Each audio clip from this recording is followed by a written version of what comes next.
প্রত্যেককে স্বাগত জানাচ্ছি আমাদের অ্যাম্বিশন ভাইবসের নতুন একটি আলোচনা পর্বে।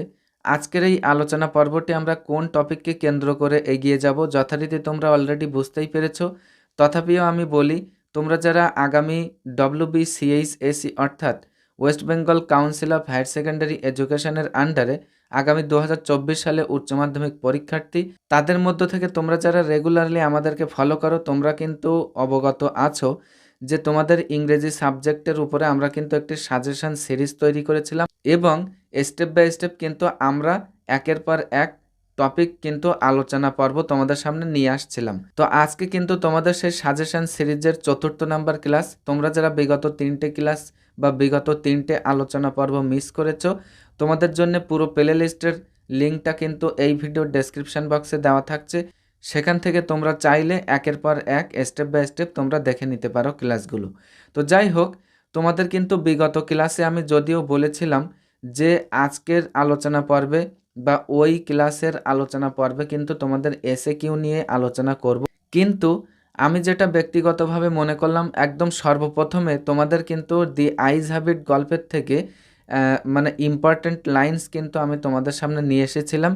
তো সেই লাইনগুলোকে কেন্দ্র করে কেমন ধরনের আগামী 2024 সালে তোমাদের মোস্টলি ইম্পর্ট্যান্ট যে প্রশ্নগুলো হতে চলেছে, সেই প্রশ্নগুলো অর্থাৎ পার্ট বিতে তোমাদের যে 6 মার্কসের যে প্রশ্নগুলো থাকতে চলেছে বা থাকতে পারে খুব গুরুত্বপূর্ণ সহকারে, সেই প্রশ্নগুলো তোমাদের সাথে আগে বা অগ্রিম শেয়ার করার চিন্তাভাবনা করেছি।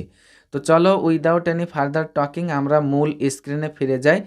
তোমরা হাতে খাতা কলম থাকলে অবশ্যই নিয়ে নাও, না থাকলে আগে তোমরা আলোচনা পর্বটি দেখে নাও, তারপরে ওয়ান বাই ওয়ান তোমরা চাইলে স্ক্রিনশট করে নিতে পারো। তো এইখানে দেখো তোমরা অলরেডি এই লাইনটা আমি আর কিছু আর বলছি না, 2024 সালের জন্য ইংলিশ সাজেশন আমাদের অ্যাম্বিশন ভাইবসের পক্ষ থেকে।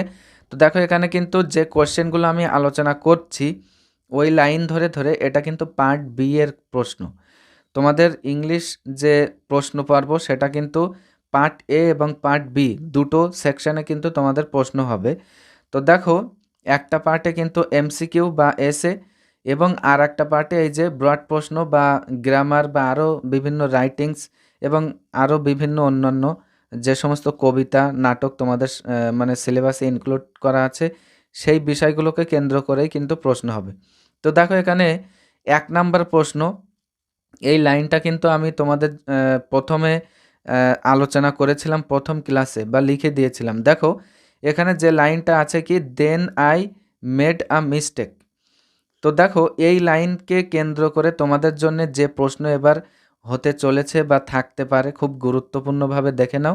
এখানে দেখো what mistake did the speaker make, তার মানে কোন সেই ভুল যেটা ওই কথক বা স্পিকার তিনি করেছিলেন। তারপরে দেখো এখানে why was it a mistake, কেন এটাকে একটা মিস্টেক বলা হয়েছে।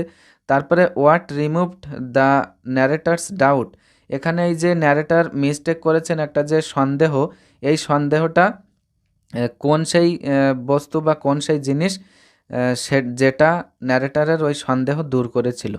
তারপরে what did the speaker do then, তারপরে ন্যারেটার কি করেছিলেন।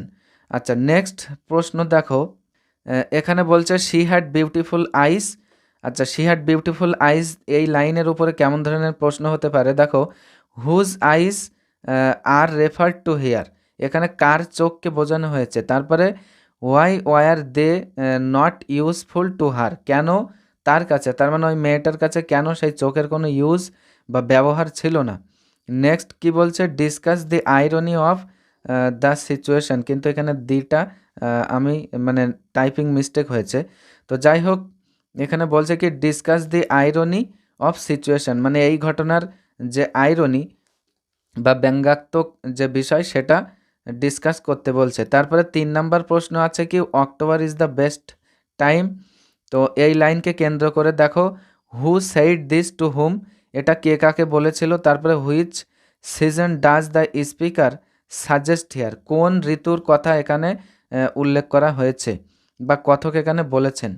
তারপরে why this time is best to the narrator, কেন এই ঋতু বা এই সময় ন্যারেটার বা কথকের কাছে কিন্তু বেস্ট বলে মনে হয়েছে। তারপরে দেখো একদম খুব অল্প সময়ের মধ্যে সিম্পলি তোমাদের সামনে আমি উপস্থাপন করার চেষ্টা করছি। দেখো চতুর্থ নাম্বার প্রশ্ন বলছে, the man who had entered the compartment broke into my reverie. যে লোকটা বা যে ওই ফেলো ট্রাভেলার নতুন প্যাসেঞ্জার তিনি কামরায় উঠেছিলেন, তিনি কিন্তু আমার দিবা স্বপ্ন, রিভারি মানে দিনের বেলা কল্পনায় ভেসে যাওয়া যে স্বপ্ন, সেই স্বপ্ন ভেঙে দিলেন। আচ্ছা, এখানে বলছে whose reverie is spoken here, কার রিভারি বা কার দিবা স্বপ্নের কথা এখানে বলা হয়েছে। নেক্সট কি বলছে যে what was the reverie about, এই যে রিভারি বা দিবা স্বপ্নটা কোন বিষয়কে কেন্দ্র করেছিল। আচ্ছা, তারপরে how did the narrator come to an end of his reverie, তার মানে তার ওই দিবা স্বপ্নের ব্যাপারে একেবারে শেষ পর্যায়ে পৌঁছেছিলেন ন্যারেটার কিভাবে। তারপরে পঞ্চম নাম্বার প্রশ্ন দেখো, she was an interesting girl, মেয়েটা ছিল খুবই আকর্ষণীয়, তাই তো। তো নেক্সট এখানে প্রশ্নটি বলছে দেখো, হু ইজ দ্য স্পিকার, এখানে এই লাইনকে কেন্দ্র করে এরকম ধরনের প্রশ্ন হতে পারে। তারপরে hmm and when this remark was spoken to, মানে কাকে এবং কখন এই রিমার্ক বলা হয়েছিল। এইখানে আমি একটুখানি না বললেই নয়, দেখো এইখানে কিন্তু হুম মানে কাকে, and when this remark was spoken to মানে কাকে কখন এই রিমার্ক বা এই মন্তব্যের কথা বলা হয়েছিল। তো তোমরা কিন্তু অধিকাংশই, আমার যেটা মনে হচ্ছে অধিকাংশই কিন্তু এই ওই মেয়েটার কথাই কিন্তু এখানে হয়তো উল্লেখ করতে পারো, তা কিন্তু অ্যাকচুয়ালি কিন্তু এটা নয়।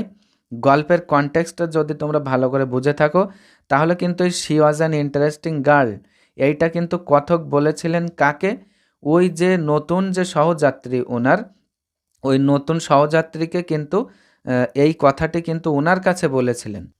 তারপরে দেখো একেবারে শেষ প্রশ্ন বা 6 নাম্বার প্রশ্ন দেখো, she would forget our brief encounter, এই লাইন ধরে যে প্রশ্নগুলো হতে পারে সেটা হচ্ছে who said this to whom, এই লাইনটা কে কাকে বলেছিল। তারপরে দেখো which encounter is brief here, কোন সেই পরিচিতি যেটাকে এখানে ব্রিফ বা সংক্ষিপ্ত বলা হয়েছে। তারপরে why did the speaker think the encounter as brief, এখানে বলছে যে কেন এই কথক ওই পরিচিতিকে একেবারে সংক্ষিপ্ত বলে মনে করেছেন। তো দেখো এই যে লাইনগুলো আমি যেগুলো তোমাদের সাথে শেয়ার করেছিলাম, এই লাইনগুলো ধরে ধরে কেমন ধরনের প্রশ্ন তোমাদের মানে খুব ইম্পর্ট্যান্ট কিন্তু প্রশ্ন তোমাদের জন্যে আমি এটা কিন্তু চিন্তা ভাবনা করে লিখেছি এই লাইনগুলোকে কেন্দ্র করে।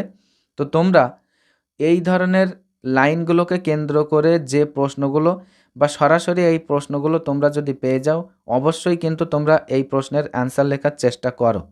তো দেখো আমি তোমাদের জন্য এটাও চেষ্টা করব, এই যে প্রত্যেকটি প্রশ্ন আমি তোমাদের সাথে শেয়ার করলাম এই প্রশ্নগুলোর অ্যান্সার তোমরা কিভাবে লিখবে, কেমনভাবে লিখলে ভালো হয় আমি চেষ্টা করব তোমাদের সাথে শেয়ার করার, কিন্তু এই ব্যাপারে আমি কিন্তু অ্যাকচুয়াল বা অ্যাবসলিউট কথা কিন্তু তোমাদের সাথে এই মুহূর্তে বলতে পারছি না, কেননা এটা সময় সাপেক্ষ। তো দেখো প্রশ্নগুলো যেটা বলছিলাম খুবই কিন্তু ইম্পর্ট্যান্ট। এবার তোমাদের সাথে যেটা বলার, এই যে প্রশ্নগুলো এবং এই ফ্রম দি আইজ হ্যাবিট গল্প থেকে তোমরা এর যে টাইটেল এবং তোমরা এর সাথে তৈরি করে রাখবে তোমাদের সামারি এবং সাবস্টেন্স, তোমরা তো পড়ে রাখছই। তো দেখো তোমরা এর সাথে দেখবে কি টাইটেল প্লাস সামারিটা তোমরা এমনি পড়ে নেবে, কিন্তু টাইটেলটা কোশ্চেন আনসার হিসাবে তোমরা কিন্তু অবশ্যই দেখে রেখো। তো যাই হোক, দি আইজ হ্যাবিট গল্পের থেকে একেবারে মোস্টলি ইম্পর্ট্যান্ট যে প্রশ্নগুলো আমার মনে হয়েছে সেগুলো তোমাদের সাথে আমি শেয়ার করলাম। তো এবার দেখো তোমাদের সাথে শেষ পর্যায়ে এসে যে কথাটি বলার, তোমরা যদি মনে করো এই যে আলোচনা পর্বের পরেও তোমাদের কোথাও না কোথাও কোনো রকম ডাউট আছে বা তোমাদের নতুন নতুন যে কোনো কোয়েরি সেটা যদি পার্সোনালি আমাকে সেন্ড করতে চাও তাহলে আমাদের চ্যানেলের ব্যাকগ্রাউন্ডে তো দেওয়াই আছে, তথাপিও আমি এখানে লিখে দিয়েছি এই যে 7872749841 এই যে হোয়াটসঅ্যাপ নাম্বার, এখানে কিন্তু তোমরা তোমাদের কোয়েরি হোয়াটসঅ্যাপে লিখে SMS করে দিতে পারো। তো আমি চেষ্টা করব সিম্পলি তোমাদের সামনে মানে এক্সপ্লেনেশন আনার জন্য। তো যাই হোক দেখো এবং তোমাদেরকে আরেকটি কথা বলে রাখি, তোমরা যারা আগামীতে 2024 সালের ক্যান্ডিডেট, তাদের জন্য কিন্তু আমি একটি হোয়াটসঅ্যাপ গ্রুপ তৈরি করেছি, যার লিঙ্কটা কিন্তু এই ভিডিওর ডেসক্রিপশন বক্সে আমি দিয়ে রাখছি। সেখান থেকে তোমরা চাইলে সরাসরি লিঙ্কের মাধ্যমে ওই হোয়াটসঅ্যাপ গ্রুপেও কিন্তু জয়েন থাকতে পারো। বিভিন্ন খবরাখবর বা বিভিন্ন এরকম সাজেস্টিভমূলক ম্যাটেরিয়ালস কিন্তু তোমাদের সাথে শেয়ার করতে পারি সেখানে। তো যাই হোক, দেখো আলোচনা পর্বটি এখানেই সমাপ্ত করছি। এতক্ষণ সাথে থাকার জন্য তোমাদের সকলকে অসংখ্য ধন্যবাদ। দেখা হচ্ছে আমাদের নতুন একটি টপিকের মধ্য দিয়ে।